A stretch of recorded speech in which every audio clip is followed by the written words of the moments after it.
మీ shop లో sweets అన్ని నేత్తో తయారు చేసిందా? అసలు సిసలైన నేత్తో తయారు చేయబడిన స్వీట్లు సార్. ఓహో, మరేం లేదయ్యా, రేపు పెద్ద పార్టీ ఉంది, దానికి ఆర్డర్ ఇద్దామని ఏ షాప్ అయితే బెటర్ గా ఉంటుందా అని ఆలోచిస్తున్నాను. తినచూడండి సార్, మీకే తెలుస్తుంది. ఒక స్వీట్ పెద్దార్థులకి కమిషన్ కూడా ఇస్తామండి. ఓహో, బ్రహ్మాండంగా ఉంది. ఇదిగో, నీకు ధనలక్ష్మి ఏజెన్సీస్ తెలుసా? ధనలక్ష్మి తెలుసండి. తెలుసా? పక్క వీధిలో బస్ స్టాండ్ పక్కనే. బస్ స్టాండ్ పక్కన 10వ నెంబర్ ఇల్లే కదండి. కరెక్ట్ అయ్యా బాబు. అమ్మయ్యా, ఇదిగో అక్కడ రేపు పార్టీ. కుర్రాడికి అడ్వాన్స్ ఇచ్చి పంపిస్తాను. 10 కేజీలు స్వీట్ బ్రహ్మాండంగా ఉండాలి. 10 కేజీలు. ఓ మైసూర్ పాకు. ఈ మైసూర్ పాకు ఏంటి సార్, పాలకోవా కూడా తీసుకోండి. Thank you. స్వీట్ మాత్రం బ్రహ్మాండంగా ఉండాలి. చాలా బాగుండాలి. బాగా చేద్దాం. ఏమండి అడ్వాన్స్? ముక్క పీకడానికెందుకురా తొందర, చిందర వందర. ఇదిగో దొంగ కోళ్ళ నా ముక్కలు చూస్తే నేను ఒప్పుకోను. అయినా మీ చేతిలో ముక్కలు పెట్టుకుని నా చేతిలో ముక్కలు చూస్తారేంటి? నా ముక్కలు ఎప్పుడైనా చూసుకోవచ్చు కదరా, ముందు నీ ముక్కలు చూస్తే ఒక పని అయిపోతుంది కదా.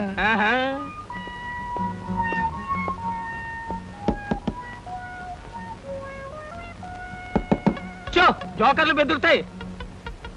ఇదిగో బాబు, ధనలక్ష్మి ఏజెన్సీస్ ఆపరేటర్ గారు ఉండేది ఎక్కడ? వేసుకో ముక్క, చూపిస్తాను. షో తర్వాత చూపించవచ్చు కానీ ఆపరేటర్ గారు ఎక్కడ ఉన్నారు చెప్పవయ్యా. ఇదిగో ముక్క ఖర్చేయండి. ఏం ఖర్చు చేయడం ఏమిటో. మీలాంటి చెత్త మనుషులు పెట్టుకున్న ఆపరేటర్ ఎవరో గానీ త్వరలో ఆఫీస్ మూసేసి అర్జెంట్ గా పేకాట క్లబ్ పెట్టుకుంటాడు బాబు. పోనీ నువ్వు. లాభం లేదు. Yes, Dhanalakshmi agencies proprietor Koteswararao speaking. అవునవునవును, మీకు సరుకు పంపించాలి, కాకపోతే సేల్స్ మెన్ ప్రాబ్లం వల్ల వెంటనే పంపించలేకపోయాను. అలాగే త్వరలోనే పంపిస్తాను. ఓకే సార్, ఆపరేటర్ గారు మీరా? ఈ అవతారం చూసి బండలో తరుకున్నాను, నన్ను క్షమించండి సార్. మన్నించండి, ఆట అయిపోయింది. వీరెవరు సార్? మీ అసిస్టెంట్ మేనేజరా? కాదయ్యా, వీడు నా ప్యూన్ గాడు. నేను ఇచ్చే జీతం డబ్బులు కాక కనీసం నా దగ్గర నెలకి ప్యాకెట్లో 200 రూపాయలైనా ఖర్చు చేస్తాడు. మీరు ప్రొపరైటర్ అయ్యుండి ఆఫ్టర్ ఆల్ ప్యూన్ తో ప్యాకెట్ ఏమిటి సార్? చూడవయ్యా, ఆఫీస్ టైమ్స్ అయిన తర్వాత ప్రొపరైటర్ ప్యూన్ అనే తేడా లేదయ్యా, అందరూ సమానమే. అవును, ఇంటర్వ్యూకి వచ్చినట్టున్నావు, నీ పేరేంటి? కృష్ణ సార్. ఇంటర్వ్యూ కని పొద్దుననగా బయలుదేరి ఇప్పటికి చేరుకున్నాను సార్. మీరేమీ అనుకోనంటే ఒక్క మాట అడుగుతాను సార్. ఇంటర్వ్యూ కని పిలిచిన అడ్రస్ లో గాంధీనగర్ పక్క, కమలా థియేటర్ వెనకాల, రాముల వారి గుడి ముందు అని అర్థం పర్థం లేని అడ్రస్ ఇచ్చారేమిటి సార్? చూడు కృష్ణ, నేను ఇవ్వాలనుకున్నది సేల్స్ మెన్ ఉద్యోగం. సేల్స్ మెన్ అనేవాడు ఊరంతా తిరగటం, ఎలాంటి అడ్రస్ అయినా పట్టుకోగలగటం మొదటి క్వాలిఫికేషన్. ఆ క్వాలిఫికేషన్ ఉన్నవాడే ఇక్కడికి రాగలడని అడ్రస్ అలా ఇచ్చాను. 8 మందికి గాను నువ్వు అక్కడ వచ్చావు కనుక ఫస్ట్ టెస్ట్ లో పాస్ అనేట్టు. Thank you sir, thank you very much. Second test ఏమిటి సార్? అచ్చు యంత్రాన్ని కనిపెట్టింది ఎవరయ్యా? అచ్చు యంత్రాన్ని జాన్ గ్యూటన్బర్గ్. కరెక్ట్. మొఘలాయి సామ్రాజ్యాన్ని స్థాపించింది ఎవరు? బాబరు. కరెక్ట్. జపాన్ కరెన్సీని ఏమంటారు? యం. కరెక్ట్. సార్, మీరు అడిగిన ఒక్క ప్రశ్నకి నాకు సమాధానం తెలియదు. మీ ప్యూన్కి అన్నీ తెలుసు, నాకంటే అతనే బెటర్ అనుకుంటాను మీ సేల్స్ మెన్ ఉద్యోగానికి. నేను వేసిన అక్కర్లేని ప్రశ్నలకు జవాబులు తెలుసు కనుకే వీడు జవాన్ పోస్ట్ లో ఉన్నాడు. ఇలాంటి ప్రశ్నలకు జవాబులు తెలియకపోవడమే సేల్స్ మెన్ క్వాలిఫికేషన్. కనుక నువ్వు 2వ టెస్ట్ లో కూడా పాస్ అయ్యావు. ఇక 3వ క్వాలిఫికేషన్ ఏమిటంటే మన సరుకుల గురించి అబద్ధాలు చెప్పటం. ఏది, ఒక్క అబద్ధం గబుక్కుని చెప్పు. మీరు భలే అందంగా ఉంటారు సార్. అసలేవయ్యా, నా గురించి కాదు, నేను అడిగేది అబద్ధాన్ని గురించి. నేను ఇంత ముందు చెప్పింది అబద్ధమే sir. Correct. You are appointed as the salesmen. రేపే వచ్చి డ్యూటీలో జాయిన్ గా. Thank you sir. ఏమయ్యా, మీ నలుగురు కలిసి ఈ నెలలో 1 డజన్ ఆర్డర్లైనా తీసుకోలేదు. ఎందుకు పనికొస్తారా మీరు? సోపులకు గానీ, పౌడర్లకు గానీ, పెర్ఫ్యూమ్స్ గానీ మీరు ఒక్క ఆర్డర్ కూడా తీసుకోలేదంటే నేను మీకు జీతం ఎందుకు ఇవ్వాలి? మీరు ఎందుకు తీసుకోవాలి? అదిగా సార్, ఎన్నో విధాలుగా ప్రయత్నం చేశాం కానీ కారణాలు సంజాషులు కాదు నాకు కావాల్సింది, పని జరగడం కావాలి. Good morning sir. Good morning. కొత్తగా ప్రకాష్ నగర్ లో 4 ఆర్డర్లు, శ్రీరామ్ నగర్ నుంచి 15 ఆర్డర్లు తీసుకొచ్చాను. వాళ్ళ మన సరుకు వెంటనే కావాలని చిందులు తొక్కుతున్నారు. మనం గనక ఆలస్యం చేస్తే మన ఆఫీస్ మీద పడి అల్లరి చేసే అవకాశం ఉంది. గుడ్. సేల్స్ మెన్ అంటే అలా ఉండాలి. జాబ్ ఎలా చేయాలో మీకు తెలియకపోతే కృష్ణ దగ్గర శిష్యారకమైనా చేయండి అయ్యా. వెళ్ళండి సార్. ఇంతవరకు మన వాళ్ళు ఎవరు నెహ్రూ నగర్ ఏరియా టచ్ చేసినట్లేదు. ఇవాళ అటువైపు దండయాత్ర చేద్దామని చూస్తున్నారు. Very good. అది సరే కృష్ణ, మన వాళ్ళు ఎవరు కాళ్ళు గడ్డాలు పుచ్చుకుపతి వల్ల ఒక్క ఆట కూడా తెలియపోతున్నారు. మరి నువ్వేమో నెలకు 30-40 ఆటలు తీసుకొస్తున్నావు. ఏమిటయ్యా నీ టెక్నిక్? నా టెక్నిక్ మాటల్లో చెప్పేది కాదు సార్. ఓరి సౌజ్ఞలో చెప్తావా? అది కాదు సార్, నేను కస్టమర్స్ తో డీల్ చేస్తున్నప్పుడు మీరు కళ్ళారా చూస్తే మీకే తెలుస్తుంది. అయితే నేను కూడా ఇవాళ నీతో పాటు వస్తానయ్యా. మీరు కూడా నాతో పాటు రావచ్చు. కాకపోతే మీరు ఇలా సూటు బూటు వేసుకుని ప్రొపరేటర్లా నా వెంట వచ్చారనుకోండి, వీడు సన్నా సేల్స్ మెన్ రా, వీడి వల్ల కాక ప్రొపరేటర్ వెంటేసుకు తిరుగుతున్నాడని మన ప్రోడక్ట్ ను అనుమానించే అవకాశం ఉంది. అమ్మో, మరైతే ఎలాగయ్యా రావటం? మీరేమీ అనుకోకపోతే నా వెంట మీరు రావడానికి ఓ మహత్తరమైన ఐడియా చెప్తాను. ఏమిటయ్యా అది? Good morning sir. Good morning. Potharaju,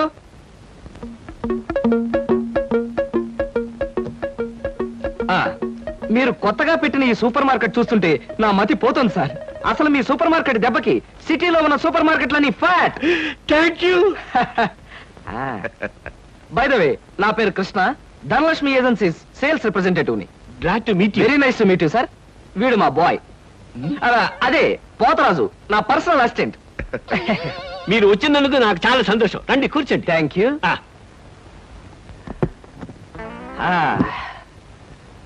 Potharaju, boys కూర్చోకూడదు కదా. అలాగే నిలబడతానండి. సార్, మా ప్రోడక్ట్స్ అన్ని కొంచెం మంచినీళ్ళు ఇప్పిస్తారా? బాయ్ బయటికి వెళ్ళాడు. ఒరేయ్, నన్ను ఊరే అంటావా? పోతరాజు, బాయ్స్ ని అరే ఒరే అనక అయ్యా ఏమండి అనరు కదా. అవునవును, నేను బాయ్ని కదా. జగ్గులో వాటర్ ఉంది, అయ్యగారు తెచ్చి. నేను నీళ్ళు తీసుకొచ్చి వాళ్ళ, లేకపోతే నేను తీసుకురావాలా? కదా పోతరాజు, ఇప్పుడు నువ్వు బాయ్ కదా. అవును, నేను బాయ్ని కదా. మీ బాయ్ ఏమిటి జోకర్ లాగా ఉన్నాడు? కొత్తగా చేరాడు, మొద్దు స్వరూపం, మీరేమనుకోకండి. ఆహా, మిమ్మల్నే సార్. ఓహో, ఏమిటయ్యా? ఒక్కసారి కళ్ళజోడు తీయండి సార్. అరే రే, ఏమిటయ్యా? Face reading sir. ఫేస్ రీడిగా? మొహాన్ని పట్టి అవతల మనిషి యొక్క మంచి చెడు చెప్పడం. దాన్ని నేను 6 సంవత్సరాల పాటు అలహాబాద్ లో ఐజిన్ ఓవర్ అనే ఆస్ట్రేలియన్ దొర దగ్గర ట్రైనింగ్ పొందా. మీరెప్పుడు ట్రైనింగ్ పొందారు? ఈ దిక్కుమాల ఉద్యోగంలో చేరక ముందు. నువ్వు కాస్త నోరు మూసుకుని నిలబడు. ఒరే, ఆ ఫ్లాస్క్ లో కాఫీ ఉంది, పట్టుకురా. నేను కాఫీ తీసుకురా. ఏంటి దొరలాగా మాట్లాడతాడు? ఒకప్పుడు బాగా బతికిన వెదాలండి. నేను వెతవనా? నువ్వు బాయ్ కదా, వెళ్ళి కాఫీ పట్టరా. సార్, మీ ఫేస్ చూస్తుంటే చక్కటి భార్య, చుక్కల్లాంటి పిల్లలు, లక్షల ఆస్తి ఉన్నట్టు కొట్టొచ్చినట్టుగా కనిపిస్తోందండి. ఇక ఫ్యూచర్ లో మీకు గొప్ప చేంజ్ రాబోతుంది. గొప్ప చేంజ్? అది ఏంటయ్యా? ఆడరేఖ, ఆస్తి రేఖ వరుసగా మీ రేఖలో కలవబోతున్నాయి. నిజంగా? అందులో ఆశ్చర్యపోవాల్సిందే ఉందండి. మీ అందం, మీ పర్సనాలిటీకి ఏ ఆడదైనా ఇట్టే పడిపోతుంది. సిగ్గుపడకండి. కాకపోతే ఎంత తొందరలో పడబోతుందనే విషయం చెప్పాలంటే కొంచెం స్టడీ చేయాలి. ప్రస్తుతం నాకు టైం లేదు. మా సరుకు ఆర్డర్ తీసుకోవాలి కదండి, ఏదో పొట్టకుట్టు కోసం. పద పోతరాజు. మీ సరికి నేను ఆర్డర్ ఇస్తాను. ఏదో డీప్ గా స్టడీ చేయాలని చెప్పారే, చేయండి. కూర్చుని కూర్చుని. ముందా ఆర్డర్ సంగతి ఏదో మనం తేల్చేస్తే ఆ తర్వాత మీ ఫేస్ రీడింగ్ గురించి నేను తేల్చేస్తాను. ఆర్డర్ తీసుకోండి. ఇంకా ఏం కావాలి? ఓ ఫ్రూట్ సాలెడ్. ఫ్రూట్ సాలెడ్ వద్దులే, నేనే వెళ్ళి తీసుకొస్తాను. థ్యాంక్స్ రా.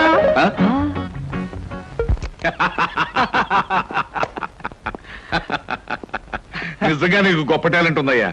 6 నెలల్లో ఆడది ఆస్తి కలిసి వస్తుందని 60,000 రూపాయల సరుకు వాడు గంట కట్టావు.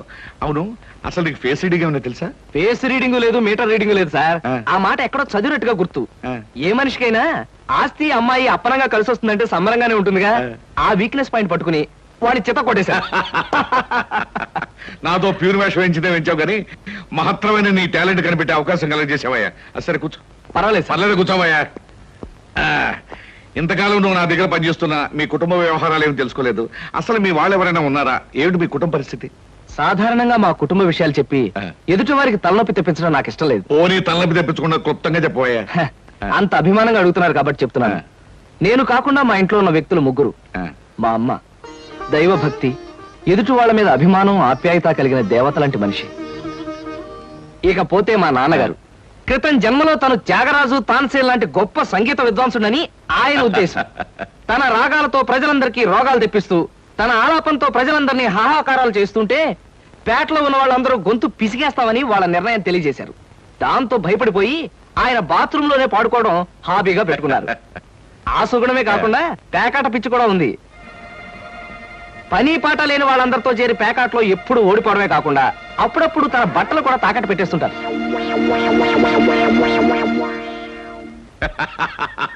ఇక మిగిలింది మా తమ్ముడు సినిమా యాక్టర్ చిరంజీవి. ఏమిటి, సినిమా యాక్టర్ చిరంజీవి మీ తమ్ముడా? అబ్బే కాదు సార్, మా తమ్ముడు బాబ్జీ చిరంజీవి అభిమాని. అలా చెప్పు, లేకపోతే చిరంజీవి మీ తమ్ముడు ఏమిటి, నీకు ఉద్యోగం ఏంటి అనుకుంటున్నాను. అబ్బే కాదు సార్, ఇక యథాశక్తి వాడు చదువు సంధ్యలో మానేసి సినిమా థియేటర్ల దగ్గర కటౌట్లకు దండలు వేయడం, చిరంజీవి సినిమా రిలీజ్ అయితే పిచ్చిగా రెచ్చిపోయి థియేటర్ దగ్గర గోల చేయడం ప్రస్తుతం వాడి జీవిత జయంగా పెట్టుకున్నాడండి. అది సార్ మా కుటుంబ పరిస్థితి. అంటే ఇంటెల్లపాదికి సంపాదించి పెట్టేవాడు నువ్వు ఒక్కడవేనన్నమాట. చూడు మిస్టర్ కృష్ణ, నీ కారణంగా మన కంపెనీ ఎంతో అభివృద్ధిలోకి వచ్చింది. అందుకు ప్రతిఫలంగా మీ కుటుంబానికి సాయం చేయడం ప్రొపరైటర్ గా నా కనీస ధర్మం. ఈ నెల నుంచి నీ జీతం 1000 రూపాయలు పెంచుతున్నాను. Okay? Thank you sir, thank you very much. ఆ విధముగా జూదమునందు అన్ని పోగొట్టుకున్న పాండవులు అరణ్యవాసములకు బయలుదేర్రి. ఆహా, ఏమి రాశాడయ్యా మహానుభావుడు. ఎవరు? వాల్మీకి మహాకవి. The law of diminishing returns states that the more you consume of a product, the more you పరీక్షలు కదన్నయ్యా, చదువుకుంటున్నాను. ఓహో, చదువు చదువు. అలాగే. అమ్మా అమ్మా. వస్తున్నాను బాబు. చేసేది సేల్స్ మెన్ ఉద్యోగం. నీడ పట్టున ఉండకుండా ఎండనక వాననక ఊరంతా తిరిగి అలసిపోయేస్తుంటాం. నీ కష్టం తలుచుకుంటే నాకెంతో బాధగా ఉందిరా కృష్ణ. కాఫీ తీసుకో బాబు. అమ్మా, నా కష్టంతో ఇంట్లో అందరి ఆకలి తీరి కుటుంబం అంతా ఆనందంగా ఉందని తలుచుకున్నప్పుడల్లా నాకు సంతోషంగాను సంతృప్తిగాను ఉంటుందమ్మా. అన్నట్టు ఇవాళ జీతం అందింది.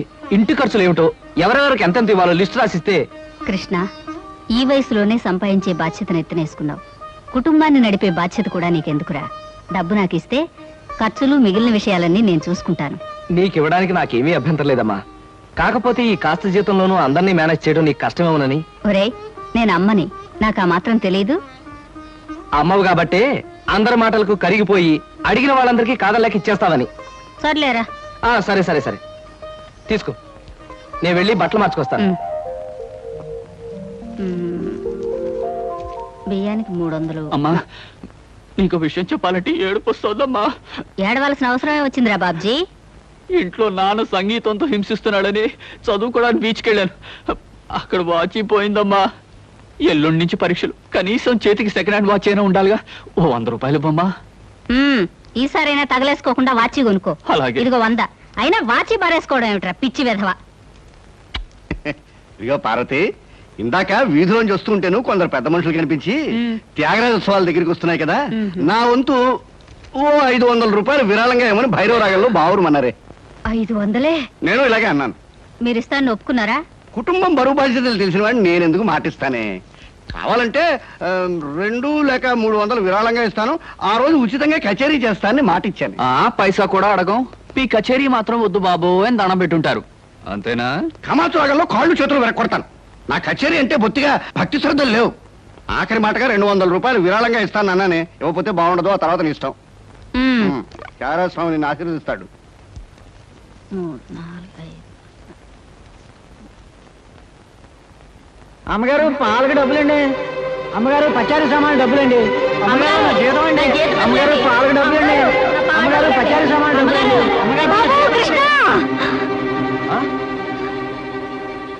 నా వల్ల కాదురా. అమ్మా, డబ్బు సంపాదించడం ఎంత కష్టమో ఖర్చు పెట్టడం కూడా అంతే కష్టం అమ్మా. ఖర్చు పెట్టే విషయంలో మనసుని మమతని కాస్త కట్టేసుకోవాలి. రే బాబ్జీ, బాబ్జీ, ఏంటన్నయ్యా? నీకు 100 రూపాయలు ఎందురా? Watch beach. వాచి బీచ్ కొట్టానంటే దవడ వాచి బీచ్లో గోచితో పరిగెడతావు రాస్కెల్. ఇదేంట్రా? అరే, ఇది ఎక్కడ దొరికిందన్నయ్యా? చమల్లాల్ కొట్లో నువ్వు తాకట్టు పెట్టిన చోట దొరికిందిరా. 75 రూపాయలు ఇచ్చి విడిపించి తీసుకొచ్చాను. ఆ 100 రూపాయలు ఇట్టించి వాచ్ తీసుకో. చూడు, ఎక్కువ భయం నటించక. మొహం మీద కొట్టానంటే భూపాల్ రాగంలో భారీ ఎత్తున ఎడుస్తావు. సినిమా హాల్లో తెరల మీద పువ్వులు చల్లడానికి, చిల్లర చల్లడానికి వాచీలు తాకట్టు పెట్టుకుంటారా? అడ్డగాడిదా అని. వాడు అడ్డగాడిదైతే మరి నీ సంగతి విన్నానా? నా సంగతి వేర్రా. ఏమిటి, త్యాగరాజోత్సవాలు జరిగి నెల కూడా కాలేదు, మళ్ళీ త్యాగరాజోత్సవాలు ఎక్కడి నుంచి వచ్చానన్నా? అవి త్యాగరాజోత్సవాలు కాదురా, సంగీతం నీకు తెలీదు. అవి రాగరాజోత్సవాలు. మాయ రాగరాజోత్సవాలు. సరే. పేకాట ఆడడానికి ఇంట్లో అబద్ధం చెప్పి డబ్బు తీసుకోవడానికి సిగ్గుపడాలన్నా. అరే నువ్వు చెప్పుడు మాటలు చెడిపోతున్నావురా. నేను ప్యాకెట్ ఆడుతున్నాను ఎవరు చెప్పారా నీకు? ఎవరు చెప్పారా? ఎవరు చెప్పారు? చెప్తా. చెప్పు. హ, పిచ్చివాడు. ఆ మూట ఏమిట్రా? ఈ మహానుభావుడు పేకాట్లో ఓడిపోయి బట్టలన్నీ తాకట్టు పెడితే విడిపించి తీసుకొచ్చాను. అవ్వా, ఓహో, అందుక ఇందాక పేపర్ అడ్డం పెట్టుకుని గదిలో పరిగెడుతున్నారు. ఏమండి? మొగుడు ఏమైనా అంటే కళ్ళు పోతాయే. ఇక నేను చెప్పాల్సింది ఏమీ లేదురా. ఇదిగో 200 రూపాయలు. 100 రూపాయలు ఇవ్వరా. పితృభక్తి లేదు. చూసావమ్మా, ఖర్చు పెట్టడంలో నీకు నాకు ఉన్న తేడా. నువ్వెంతో కష్టపడి తెచ్చి డబ్బు వెళ్ళిలా తగలేస్తారని నేను ఎలా అనుకుంటానురా. అన్నట్టు మర్చిపోయాను, ఇంటికెళ్ళావిడే అద్దె కోసం కబురు చేసింది. ఓహో, అదో సమస్య ఉంది కదూ. నేను వెళ్ళి తెలుసుకొస్తా. ఏమండి, టిఫిన్ రెడీ చేశాను, రండి తిందురు గాని. తినడం పడుకోవడం తప్ప ఏమీ చేత కాదు. రావయ్యారా, అద్దె డబ్బులు తీసుకొచ్చావా? ఆ పని మీద వచ్చానండి. కానీ టిఫిన్లు పెడుతూ ప్రొఫైల్లో నుంచున్న మిమ్మల్ని చూస్తుంటే అదేదో సినిమాలో రేఖలా అనిపించి అక్కడే నిలబడిపోయానండి. కొంచెం ఇటు తిరుగుతారా? అరే రే, కొద్దిగా అటు తిరుగుతారా? అయ్యో, నువ్వు మరీ చెబుతావయ్యా. నేను రేఖలాగా ఉండడం ఏమిటి? ఆ అమ్మాయి నాకన్నా కొంచెం సన్నం అనుకుంటాను. సన్నం కాబట్టే మీ అంత అందంగా కనిపించదండి. చూసారా, మీరు అలా నవ్వుతూ ఉంటే మీ బొగ్గ మీద సొట్టలు బాబీ సినిమాలో డింపుల్ కపాడేలాగా అనిపిస్తున్నారండి. ఆ పిల్ల నాకన్నా 1-2 సంవత్సరాలు చిన్నదనుకుంటాను. చిన్నది కాబట్టే మీ అంత మెచ్యూరిటీ ఆవిడలో లేదు. పొరపాటున మీరు పెళ్లి చేసుకున్న హౌస్ వైఫ్ గా సెటిల్ అయ్యారు గాని మీరు గనక సినిమాలో చేరినట్లయితే ఆ శ్రీదేవి జయప్రద మీ ముందు ఎందుకు పనికొస్తారండి? అదేమిటయ్యా నుంచోనే మాట్లాడతావు? కూర్చో, టిఫిన్ తిందు గాని. దాందే ఉందండి. అస్సలు మీ ఫిగరు కలరు కాలేజ్ అమ్మాయిలు కూడా ఉండదండి. నువ్వు మరీ పొగిడేస్తున్నావు బాబు. ఇంకో దోశ వేసుకో. టిఫిన్ గా నన్ను పిలిచి దోసేసుకొని అతను పెడతానండి. అబ్బా, నీకెప్పుడు తిండి పిచ్చే. ఇంటికి వచ్చిన గెస్ట్ కు పెట్టాలి కదా. గెస్ట్ కి పెట్టి నాకు అభ్యంతరం లేదు, కానీ నాకు కూడా తగలే. తినండి. బాబు, నీకు హార్లిక్స్ కావాలా, బోన్విటా కావాలా? ఉల్లాసానికి ఆనందానికి వాడండి హార్లిక్స్. అయితే అదే తీసుకొస్తాను. ఏమండి, 1 మినిట్. వెనక నుంచి మీ మూమెంట్స్ చూస్తూ ఉంటే ఆ మూమెంట్ ఎలా ఉంటుందో ముందు నాకు చెప్పు, నేను తర్వాత దానికి చెప్తాను. అదేమిటండి అలా విసుక్కుంటారు? ఆ అబ్బాయి ఏదో సరదాగా మాట్లాడుతుంటే. ఏమండి, ఆయన ఇప్పుడే ఇలా విసుకుంటున్నారు. ఇక నేను అద్దె డబ్బులు ఇవ్వలేనన్నా అనుకోండి, ఇంకెంత విసుకుంటారు? ఆయన విసుకోకుండా నేను చూసుకుంటానుగా. అతికాదే. మీరు ఊరుకోండి. చూడు బాబు, అద్దె ఈ నెలలో ఇవ్వలేకపోయినా వచ్చే నెలలో ఇద్దు గాని. థ్యాంక్స్ అండి. టిఫిన్ తిను. ఏమయ్యా, నా తిండి తింటూ నాతో అబద్ధం చెప్పకూడదు. నిజం చెప్పు, మా ఆవిడ శ్రీదేవి లాగా జయప్రదలా ఉందే? మీరు అడిగారు కాబట్టి నిజం చెప్తున్నానండి. మీరు మాత్రం ఈ పక్క నుంచి చూస్తే శత్రుఘ్న సిన్హా ఉన్నారు. హైట్ విషయంలో కొంచెం తగ్గారు కాబట్టి రిషి కపూర్ గారి, పెరుగున్నట్టయితే అమితాబ్ బచ్చనే. అసలు మీ పర్సనాలిటీకి ఈవిడ్ని ఎలా పెళ్లి చేసుకున్నారండి? ఏమిటోనయ్యా, నా తలరాత నా కర్మ. నిజానికి అదృష్టం బాగుంటే ఈ రేఖలో శ్రీదేవిలో చేసుకోవాల్సిన వాళ్ళే కదా. ఫ్యూచర్ లో చేసుకోవచ్చేమో. Anyway, best of luck. ఈ దశ కూడా వేసుకో. Thank you. ఏం మొహాట పడకు, పళ్ళు కూడా ఉన్నాయి. అలాగే. ఏరా, మళ్ళీ అబద్ధాలు చెప్పి ఆ దంపతులిద్దరిని మోసం చేసి అద్దె బకాయి వేశావు ఏ? అమ్మా, జీవితంలో బ్రతకాలంటే మాటలైనా ఉండాలి, నోట్లైనా ఉండాలి. అసలు నీకు ఇంకో విషయం చెప్పనా? బారసాల నాడు నాకు రామకృష్ణ అని పేరు పెట్టి రామాని పిలవడం మానేసి కృష్ణాని ఎందుకు పిలుస్తున్నావే? అందుకేనేమో అబద్ధాలు చెప్పడం జీవితానికి తప్పనిసరి అయిపోయింది. ఉద్యోగంలోనూ అబద్ధాలు చెప్తున్నాను, ఇల్లు గడవడానికి అబద్ధాలు చెప్తున్నాను. కానీ ఈ అబద్ధాలు చెప్తున్నందుకు నేనేం బాధపడటం లేదమ్మా. ఎందుకంటే నేను అబద్ధాలు చెప్తుంది నా కోసం కాదు, నా కన్న వాళ్ళ కోసం, నాకున్న వాళ్ళ కోసం, అంతే. ఒరే రామకృష్ణ, కృష్ణుళ్ళ నువ్వు అల్లరి చేసి అబద్ధాలు చెప్పినా నీకు రాముళ్లాంటి మంచి మనసుంది. అది చాలరా మాకు.